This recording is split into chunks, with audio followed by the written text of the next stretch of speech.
What we're being called to by all these problems is if you let the sadness or depression or fear overwhelm you or anger, you're making no progress. It'll blow you up. But you need to understand that all this disruption is a call. A call is something disrupts your life. This is the hero's journey, right? You look at all the stories of mankind and you look back and you see there's this same path, and you can make it really complex. I like a simpler version. First simple version is your life is seeming good or bad and then something disrupts it. You go through a divorce. You suddenly have a health problem. Somebody in your family has a health problem. You lose your job, or something happens to the economy, or COVID, or whatever. It doesn't have to be within your control. And what does that require? It means you got to be called on a new adventure. It makes you get out of your comfort zone. That's where we are right now. You either fall back and freak out, or you discipline your disappointment and you move forward. And what happens? You go on a journey, and on that journey, you're going to face all kinds of demons and challenge and dragons. You're going to meet some new mentors. You're going to develop some new skills. And if you do the hard work and push through, you'll make it to the side, you'll be transformed. You'll be the hero of your own life, and you can bring back what you've learned and help other people. And it's not that hard. I mean, I'll give you 7 steps real fast. Step 1, what makes somebody go on a journey is when they unleash or awaken their deeper desires. You have to know, what is it you want and why do you want it? Because it's like New Year's resolutions. Why don't they work? Because when you do a New Year's resolution, you're just saying what you want to have happen, right? It's not really a resolution. When you resolve something, that means you cut off anything except what you've committed to. People don't resolve. They go, I kind of like this. Most people don't have much of a plan. But if you know what you want with real clarity and why you want it, now you're on the path. First step is, what do you want? If you don't know what you want, you're not even on the path. If you know exactly what you want, you get really clear, and you know why you want it, you got enough reasons to push you through. Now the second step is, you got to find and face the truth. And that's what has to happen for everybody. Find and face the truth means see the gap between where you are and where you want to be. There's always a gap if you're honest. You have to say, here's where I am, here's where I want to be, and you have to be honest. It's not where I want to be. It's uncomfortable. But then the second part is you got to uncover, face the truth, what has gotten in the way in the past. And there's only 5 things usually. Fear of failure, fear of success, fear of unknown, fear of not looking good, fear of all those things. Or 2, a limiting belief, like, I've tried everything. Once you believe that, you don't even try anything anymore. Someone trying to lose weight, that's the common one they'll say, because they've tried a bunch of things that didn't work. Whatever the story is, there's a story, a belief system that limits them, and so it keeps them from maximizing their ability. Third thing that could have gotten in the way, some other emotion, overwhelm, stress, anger, resentment. Those things just shut down your progress. So you'd have to make a change. Fourth thing that it could be for you, well, it could really be that you just got some bad habits. It's like about 52% of what most people do in a day is automated. It's habit. And what's good about that is you don't think about driving your car. What's bad about that is you get stuck doing the same things over and over, thinking the same thoughts, having the same feelings, not really changing. So you have to say, there's some habits that need to change. I want to lose 24 pounds, and my first thing in the morning is go to Starbucks and have a mocha smoke or whatever, and it's just, you're not going to get there. You have to have a different set of habits. And then the fifth one is, or were you missing a skill? Like, for example, some people don't know what to do financially. They don't know how to invest, and so they don't do anything. And then they wake up figuring out, why am I so broke? Well, you're broke because you're a consumer, you're not an owner, you know? So you have to look at what skill do you need to get? Is there a skill for running your business? When I started my business, I had no skills. I had passion, I had desire, I had hunger, I had great abilities, but I didn't know how to run a business. So I learned those skills. And now I've got 114 companies. We do $7 billion in business across all kinds of different industries you can imagine. It's the most fun thing in the world because I know how to do it. So if you know what you really want and you face the truth and find the real truth, then you've got to put a massive action plan together. And that just means not a perfect plan, but just what are some things you do immediately start making progress? Because as you make progress, new insights will come to you. And then the fourth one, and I'll finish with that, is just you have to then do the hard work. You got to slay your dragons. You got to slay that limiting belief or that anger or that hurt or that sadness. You got to create that compelling future. You got to go get that skill. And then after those first 4 steps, you'll have momentum. Now you just need a daily practice, something that puts you in the place of doing the right thing each day, so it becomes a habit. You need to measure more often. When I take over a company, the first thing I do is measure more often. And I find the things that matter, and I'll measure them not once a year, then you have a bad year. Measure once a month, you're not gonna have bad years. You got 12 times to make it better. Measure it once a week, you won't have bad months. Measure it once a day. And some companies, when I take over, I'll measure some things 3 or 4 times a day, because where focus goes, energy flows. And so now all of a sudden you're measuring and improving. You've been doing the daily practice, you'll then get to a point where you can celebrate. And once you celebrate, it starts all over again, because you'll be called on another journey, because we're meant to grow. If you people ask me, what does it take to be happy? You met millions of people. What does it take? So many people are unhappy. Well, relationships are one of the keys to that, but there is one key even within relationship: progress. Progress equals happiness. The aphorism. As a man thinketh in his heart, so is he.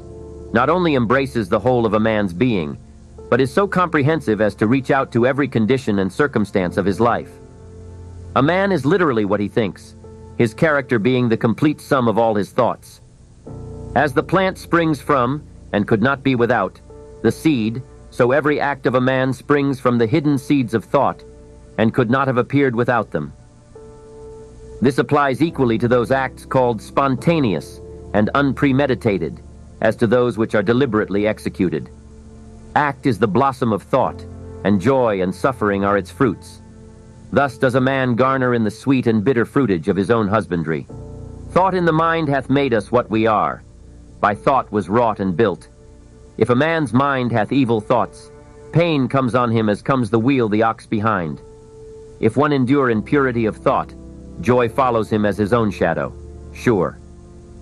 Man is a growth by law, and not a creation by artifice, and cause and effect is as absolute and undeviating in the hidden realm of thought as in the world of visible and material things.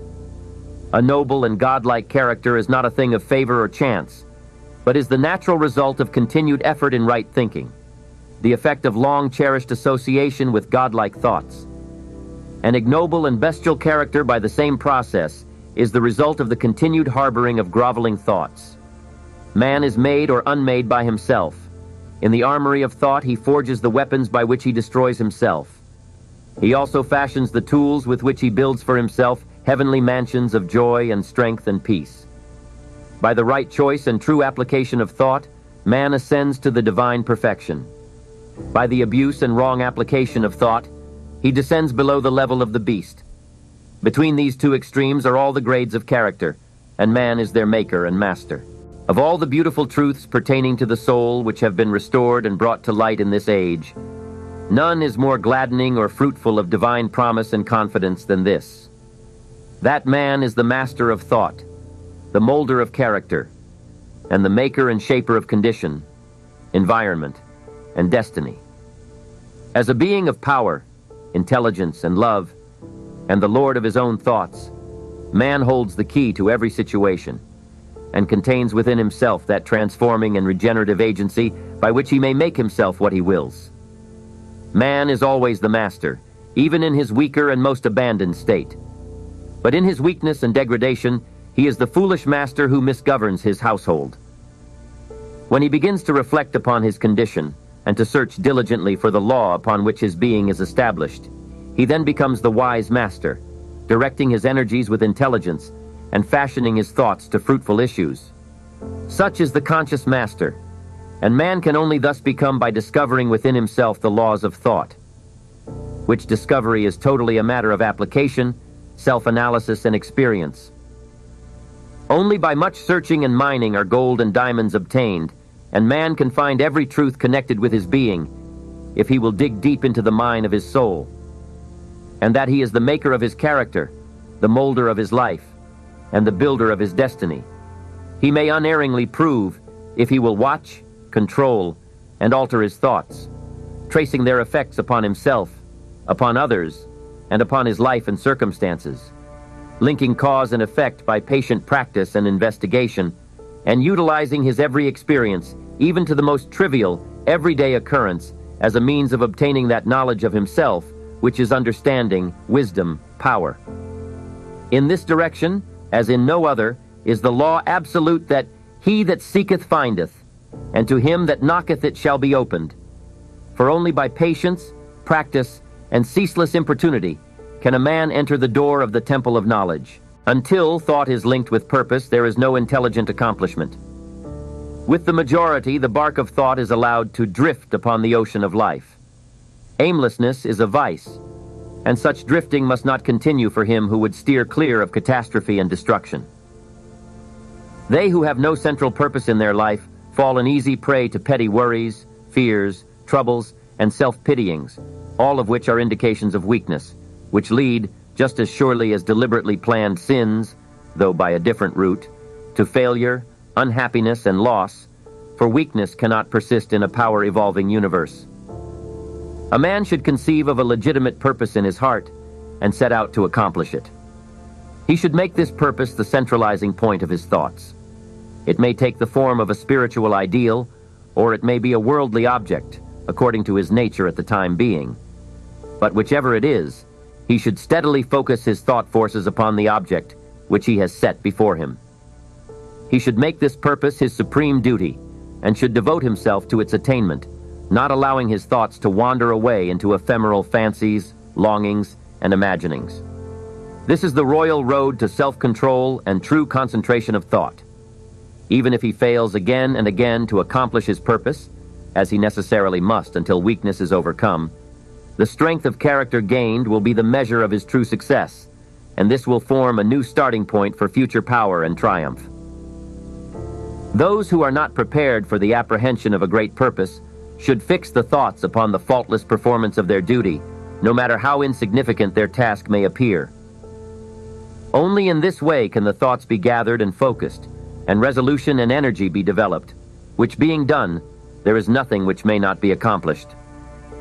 The weakest soul, knowing its own weakness, and believing this truth that strength can only be developed by effort and practice, will, thus believing, at once begin to exert itself, and, adding effort to effort, patience to patience, and strength to strength, will never cease to develop, and will at last grow divinely strong.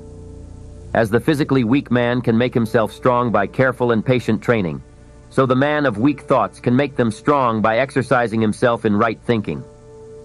To put away aimlessness and weakness, and to begin to think with purpose, is to enter the ranks of those strong ones who only recognize failure as one of the pathways to attainment, who make all conditions serve them, and who think strongly, attempt fearlessly, and accomplish masterfully.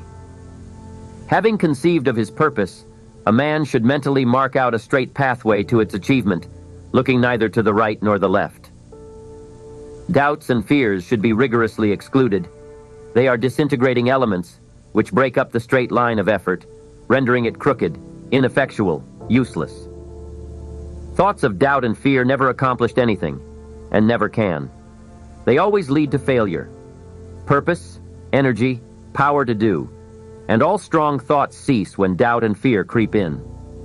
The will to do springs from the knowledge that we can do.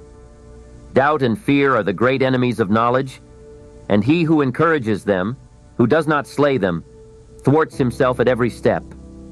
He who has conquered doubt and fear has conquered failure. His every thought is allied with power, and all difficulties are bravely met and wisely overcome. His purposes are seasonably planted, and they bloom and bring forth fruit, which does not fall prematurely to the ground. Thought allied fearlessly to purpose becomes creative force. He who knows this is ready to become something higher and stronger than a mere bundle of wavering thoughts and fluctuating sensations. He who does this has become the conscious and intelligent wielder of his mental powers.